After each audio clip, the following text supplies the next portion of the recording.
When I was a kid, the disaster we worried about most was a nuclear war. That's why we had a barrel like this down in our basement, filled with cans of food and water. When the nuclear attack came, we were supposed to go downstairs, hunker down, and eat out of that barrel. Today, the greatest risk of global catastrophe doesn't look like this. Instead, it looks like this. If anything kills over 10 million people in the next few decades, it's most likely to be a highly infectious virus rather than a war. Not missiles, but microbes. Now, part of the reason for this is that we have invested a huge amount in nuclear deterrence, but we've actually invested very little in a system to stop an epidemic. We're not ready for the next epidemic. Let's look at Ebola. I'm sure all of you read about it in the newspaper. Lots of tough challenges. I followed it carefully through the case analysis tools we use to track polio eradication. And as you look at what went on, the problem wasn't that there was a system that didn't work well enough. The problem was that we didn't have a system at all. In fact, there are some pretty obvious key missing pieces. We didn't have a group of epidemiologists ready to go who would have gone, seen what the disease was, see how far it had spread. The case reports came in on paper. It was very delayed before they were put online, and they were extremely inaccurate. We didn't have a medical team ready to go. We didn't have a way of preparing people. Now, Médecins Sans Frontières did a great job orchestrating volunteers, but even so, we were far slower than we should have been getting the thousands of workers into these countries.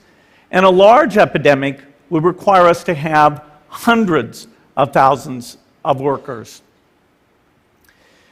There was no one there to look at treatment approaches, no one to look at the diagnostics, no one to figure out what tools should be used. As an example, we could have taken the blood of survivors, processed it, and put that plasma back in people to protect them. But that was never tried. So there was a lot that was missing, and these things are really a global failure. The WHO is funded to monitor epidemics, but not to do these things I talked about. Now in the movies, it's quite different. There's a group of handsome epidemiologists ready to go. They move in, they save the day, but that's just pure Hollywood.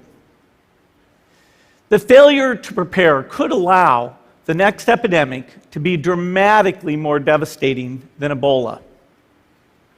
Let's look at the progression of Ebola over this year. About 10,000 people died, and nearly all were in the 3 West African countries. There's 3 reasons why it didn't spread more. The first is there was a lot of heroic work by the health workers. They found the people and they prevented more infections. The second is the nature of the virus. Ebola does not spread through the air. And by the time you're contagious, most people are so sick that they're bedridden. Third, it didn't get into many urban areas, and that was just luck. If it had gotten into a lot more urban areas, the case numbers would have been much larger. So next time, we might not be so lucky.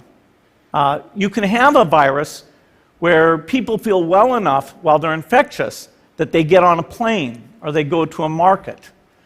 The source of the virus could be a natural epidemic like Ebola, or it could be bioterrorism. And so there are things that would literally make things 1,000 times worse. In fact, let's look at a model of a virus spread through the air like the Spanish flu back in 1918. So here's what would happen. It would spread throughout the world very, very quickly. And you can see there's over 30 million people die from that epidemic. So this is a serious problem. We should be concerned. But in fact, we can build a really good response system. We have the benefits of all the science and technology that we talk about here. We've got cell phones to get information from the public and get information out to them. We have satellite maps where we can see where people are and where they're moving. We have advances in biology that should dramatically change the turnaround time to look at a pathogen and be able to make drugs and vaccines that fit for that pathogen.